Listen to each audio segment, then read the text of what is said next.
India's Prime Minister Narendra Modi is moving to form a new cabinet after his big election win. He faces a big task ahead on several fronts. And with that in mind, we go through more analysis with Dr. Gareth Price, Senior Research Fellow for the Asia-Pacific Programme of Chatham House. He joins us from London.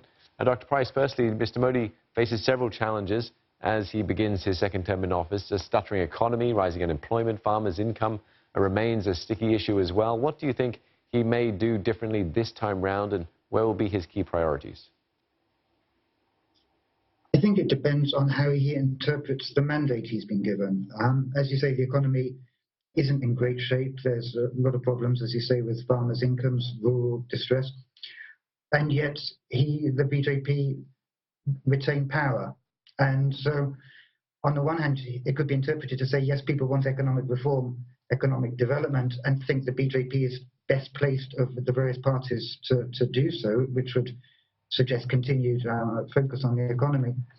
Or it may be interpreted that the pro-Hindu, the strong India message is what people voted for, and putting economic issues onto the back burner instead, with a focus on the kind of cultural side of the BJP's agenda. So, you know, he's been given this back-to-back gain, since 1984. How do you think this will actually impact policy development in India?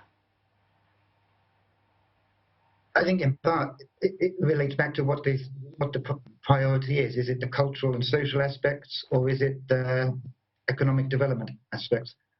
I think, as you say, it's the first back-to-back victory for decades.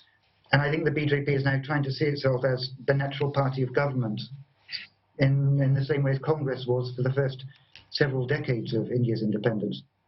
And so I think, again, if my sense is right and it's going to focus more on the cultural, social than on the economic, I think you're going to see efforts at constitutional reform to try and push back on the various secular aspects, and then more avowedly put in place that India is a Hindu country for Hindus.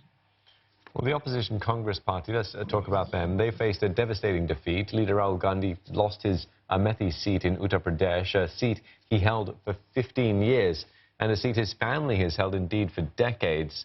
Worrying times for the Gandhi dynasty. Do you think this is the end for them?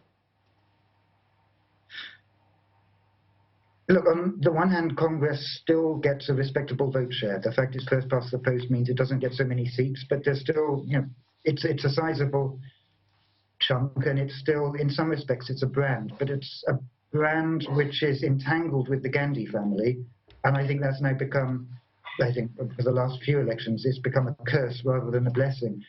So the question for Congress is, can it survive without the Gandhi connection? And I think the next 5 years will tell us the answer to that.